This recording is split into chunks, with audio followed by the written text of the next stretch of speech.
What's up, everybody? Welcome back to No Counters, No Combos. And today I'm going to be bringing you the deck profile for the SS4 Apes deck that my teammate Enrique used at our Colossal Warfare release tournament. Shout out to my teammate Enrique. Thank you so much for allowing me to showcase this deck for the world to see. Or not for the world, but you know what I mean.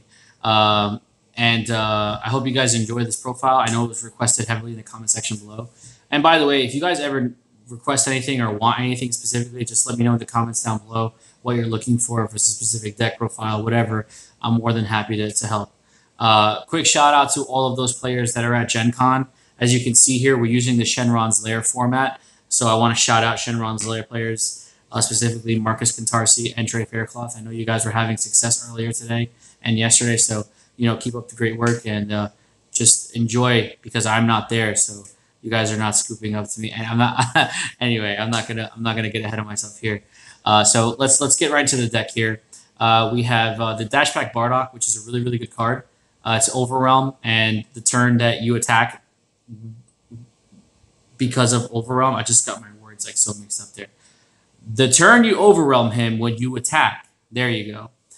Your opponent cannot activate blockers, and they can't combo with cards in their battle area. So essentially, they're going to take some form of damage, or they're going to out combo and use cards in their hand because they're not going to be able to use stuff on the board, which is really good. It would have been way more busted if he was an Overwhelm that denied your opponent blocking for the rest of the turn. That would have been sick, but I understand why they didn't do that because that would have just been so broken.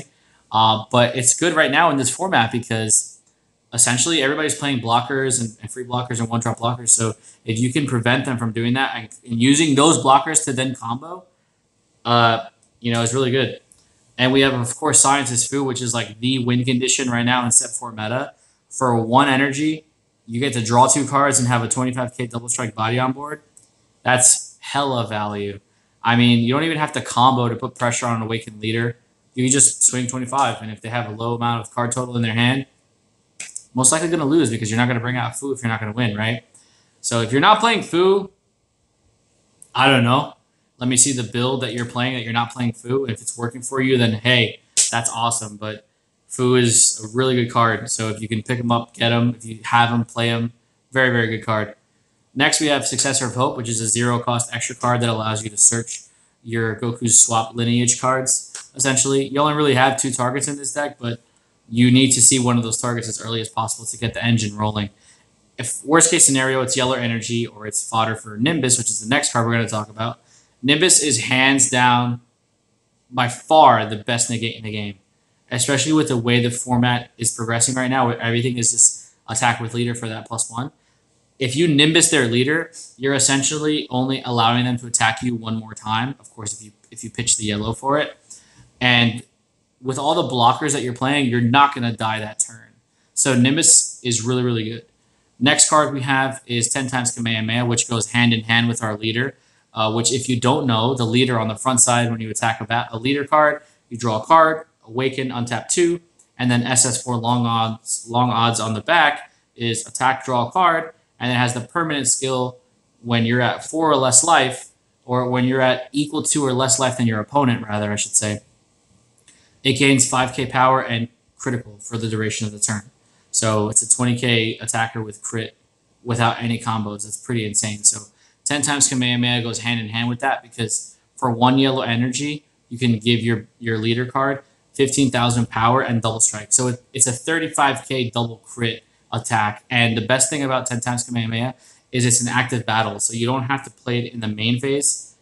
After blockers and negates are declared by your opponent, you can then slap this bad boy on the board and just essentially win. Because 35k double strike, without even having to combo any super combos or 5ks, is a lot of damage.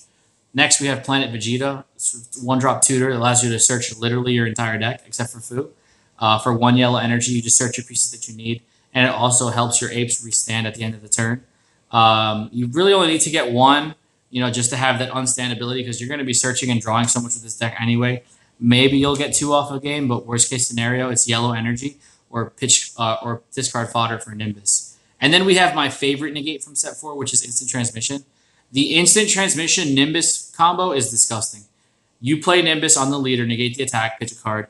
then they only have one more swing. So they swing with a battle card, you instant transmission, take a life, and their turn is over. They can't do anything else to you. Now, the good thing about Nimbus is that you can. The good thing about instant transmission is that you can play it while you're tapped out. So if you're tapped out, you can essentially play a free negate by taking a life. I was trying the Nimbus Roshi combo, but I still needed to have 2 yellow energy up for that. Whereas this allows me to just play 1 yellow energy for Nimbus and then directly play instant transmission, and I'm safe for the rest of the turn. Not to mention all the blockers that we're about to get into. So you can see here we have Unwavering Solidarity Fasha. She's the 1-drop blocker for yellow. It's pretty generic. It's not anything crazy, but with this deck in particular, it gives you a lot of value. 1-drop blockers are very important right now in this format, as well as free blockers. So you'll see where the value comes in as we go through the cards in this list. Then, of course, we have 4 Bardock the Progenitor. He's your main successor's target.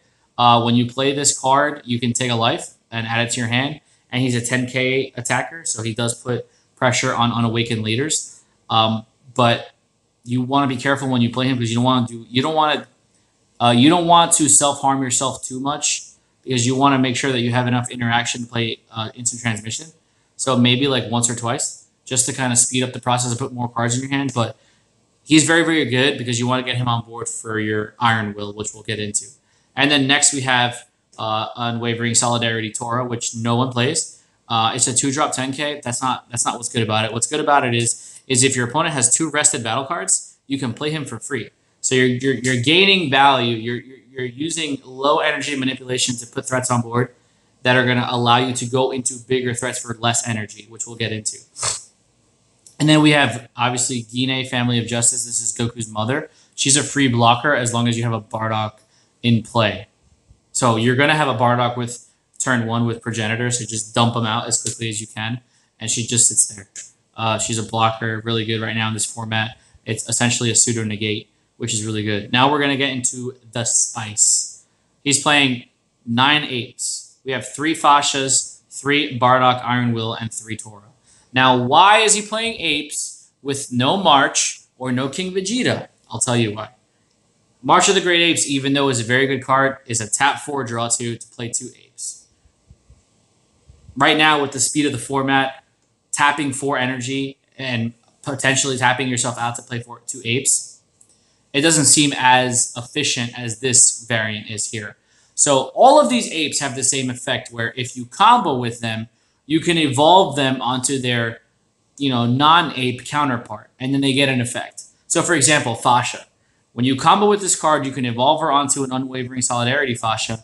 When she comes out after evolution, she targets 2 of your opponent's battle cards and put them in rest mode. Awesome. Then you have Iron Will, which is the same thing. You can evolve him over a Bardock. We all know what he does. He's a 20k double striker. One of your win cons, one of your finishers. And then we have Tora. Tora, when Tora's combo evolved over Unwavering Solidarity Tora, you can target 2 of your opponent's battle cards in rest mode and KO them. So you're getting value. You're putting bodies on board for 1 energy, which is nuts. You're going to leave all this other energy open for negates and other stuff like that. So you swing with the leader, 10k combo, you make it a 30k crit, and then you combo evolve an ape and get a plus off of there. Ridiculous. This is a very, very good build. I love the originality, and I salute my teammate Enrique for not giving up on his babies, the Apes. They can have a place in the meta if it's played properly.